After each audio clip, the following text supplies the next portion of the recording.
Okay, let's talk about something that I think hits home for a lot of people. Have you ever looked around at your small social circle and had that little thought creep in? Is something wrong with me? It's a question so many of us ask, usually in private. Well, today we're going to dive into the psychology behind having just a few friends. And spoiler alert, it might reveal some pretty amazing things about the way your mind works. Right? If you've ever felt that pressure, that nagging question in the back of your head, you are so not alone. Society has this script, It tells us that being popular means you're happy, you're successful, but psychology, it tells a completely different story. So what if that whole story we've been fed is just wrong? Let's just flip the script right now.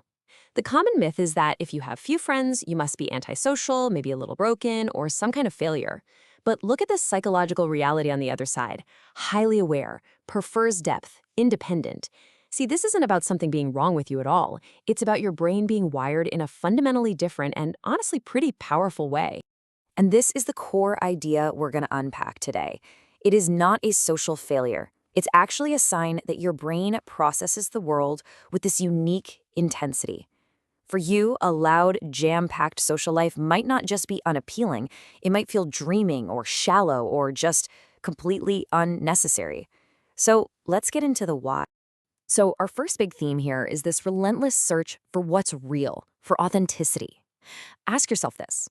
Does the idea of one deep, genuine conversation sound way better than 100 superficial ones? If you're nodding along, then this is for you.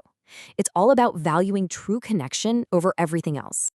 And wow, this quote just nails it, doesn't it? That feeling of being in a room packed with people but feeling completely and utterly alone because it feels like no one is being genuine. It's like watching a performance, and it is exhausting to watch, let alone participate in. This brings us right to our first trait. You have zero tolerance for fake people. Your mind is like this finely tuned radar, and it instantly picks up on manipulation, on hidden agendas. You just can't stand the gossip or the social masks people put on. So keeping your circle small isn't being antisocial. It is a powerful act of self-preservation. You're protecting your energy and you're protecting your peace. Which leads to our second trait. You are just wired for depth, not for quantity.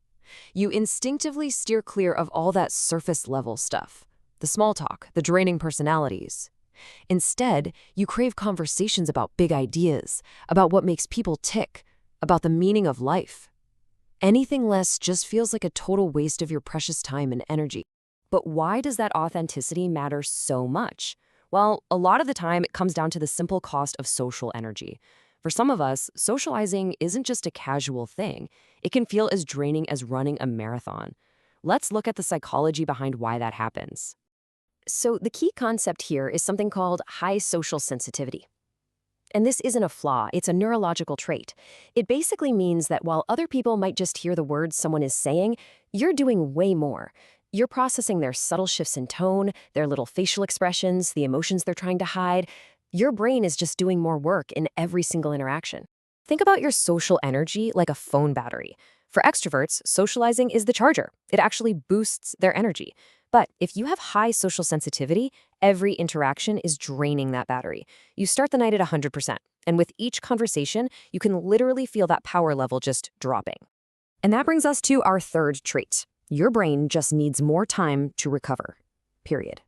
Because you're processing so much information on so many different levels, social energy becomes this precious, limited resource. You're not avoiding people because you dislike them, you're just conserving fuel. Solitude isn't a punishment, it's your charging station. Now, when you have to be so careful managing your social energy, something pretty remarkable tends to happen. You develop this powerful sense of independence, and that self-reliance completely changes what you look for and what you really need from other people. Psychologists have a term for this, low social dependency. And put simply, it means you're not waiting around for someone else to tell you you're okay, or to make you happy, or to motivate you. Your sense of purpose, your comfort, it's generated from the inside out. This self-reliance shows up as our fourth trait. You are fiercely independent. You can entertain yourself, you can solve your own problems, and this naturally leads to having incredibly high standards for your friendships.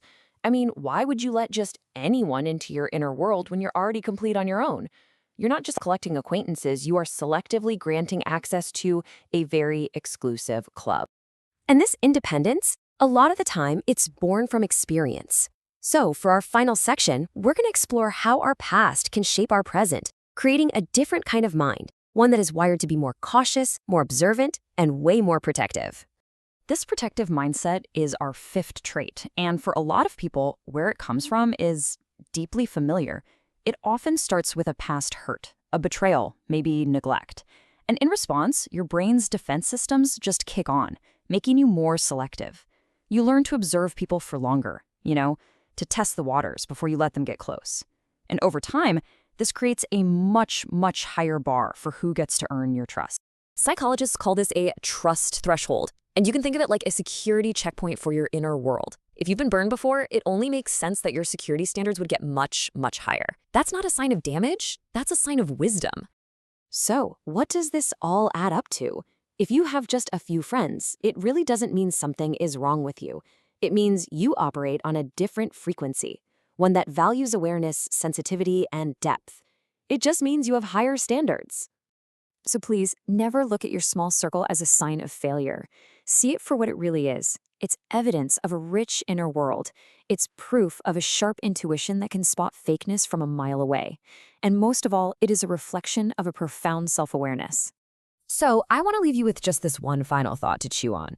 In a world that is constantly screaming at us to connect, to be part of the crowd, what if the greatest strength isn't found in that crowd at all, but in the quiet confidence of knowing you can walk your own path? What if the strongest minds are actually the ones who aren't afraid of their own company?